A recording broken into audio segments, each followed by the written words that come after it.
अस्सलाम वालेकुम।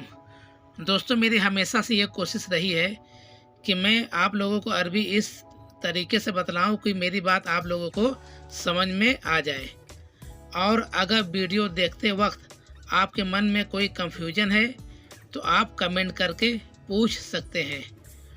तो चलिए ठीक है, मैं अपने वीडियो को शुरू करता हूँ। अलवान। अलवान यानी कलर।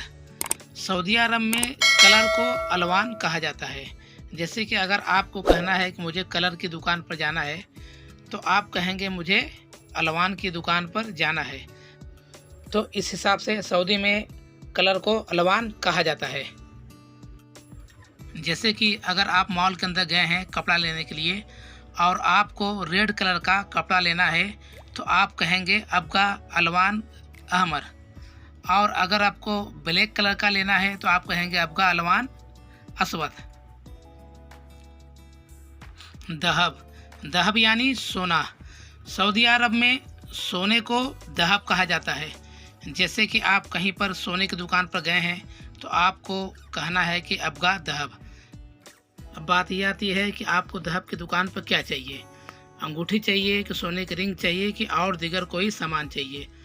अभी तो मैंने सिर्फ सोने के बारे में बताया है, इसके आगे मैं रिंग के बारे में, अंगूठी के बारे में और भी जितने भी दहब की कैटेगरी में जो भी जेवरात आएंगे वो सब मैं आपको बारी बारी से बताऊंगा। फुद्दई। फुद्दई यानी चांदी। मैं चांदी जेवरात की बात कर रहा हूँ, चांदी कलर की नहीं। तो फुद्दई, सऊदी में चांदी को फुद्दई कहा जाता है। और ये आपको पता ही है कि ये कहाँ मिलेगा आपको।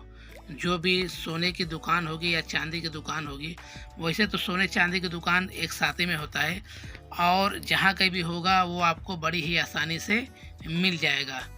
तो बस ये बात याद रखिए कि इसको चांदी को फुद्दई कहा जाता है।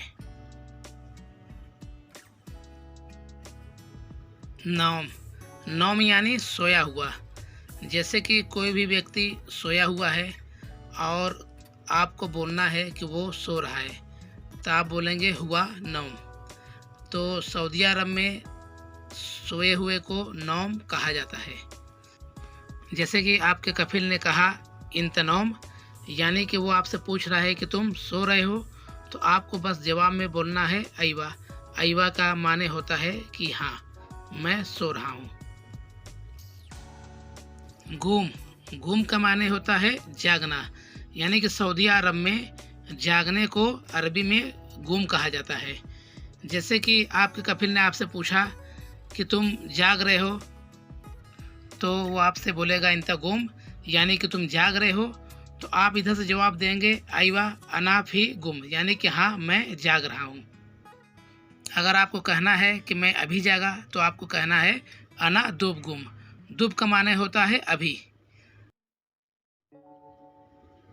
वक़फ़। वक़फ़ यानी रुको। सऊदी अरब में रुकने को वक़फ़ कहा जाता है और ये शब्द ज़्यादातर ड्राइवरों के साथ इस्तेमाल होता है। जैसे कि ड्राइवर गाड़ी चलाते वक्त उनके साथ कफिल बैठा रहता है तो वो उनसे कहता है वक़फ़। वक़फ़ यानी रोक दो। एक बात और, जैसे इंसान की सिचुएशन रहती है और जैसा लोकेशन रहता है उस हिसाब से इंसान को शब्दों का इस्तेमाल करना आ जाता है। तो चलिए ठीक है, आगे देखते हैं क्या है। मतब। मतब यानी स्पीड ब्रेकर। सऊदीया में ब्रेकर को मतब कहा जाता है। क्या कहते हैं? मतब। और ये मतब शब्द ड्राइवरों के लिए अहम है, क्योंकि जब वो गाड़ी चलाते हैं तो उनके कफिल जो साथ में रहते हैं वो उनको बताते हैं कि देखो मतब है, थोड़ा स्लो करो, धीमाई से लेकर चलो गाड़ी को। जो ड्राइवर होते हैं उनके लिए मतब वर्ड सीखना बहुत ही ज़रूरी है। जवाल। जवाल यानी मोबाइल। सऊदी अरब में मोबाइल को अरबी में जवाल कहा जाता है।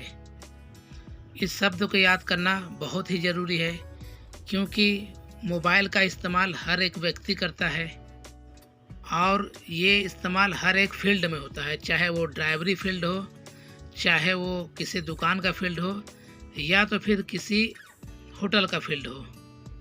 यानी कि आज के दौर में मोबाइल एक इंसान की ज़िंदगी की ज़रूरत बन चुका है। समा समा यानी ईयरफोन।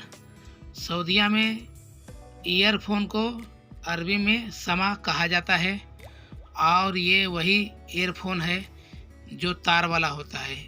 आप उसको ब्लूटूथ को मत समझिएगा, ये तार वाले ईयरफोन को अरबी में समा कहा जाता है। और ये समा आपको मोबाइल की दुकान पर बड़ी ही आराम से मिल जाएगा। सरीहा सरीहा यानी सिम। सऊदी अरब में सिम को सरीहा कहा जाता है और ये कोई भी सिम हो, चाहे वो किसी भी कंपनी का हो, उसको सरीहा ही बोला जाएगा। इंशाल्लाह मेरी बात आपके समझ में आ गई होगी। अगर ये वीडियो आपको पसंद है तो आप इसको सब्सक्राइब कर सकते हैं, लाइक कर सकते हैं और अपने दोस्तों को शेयर भी कर सकते हैं।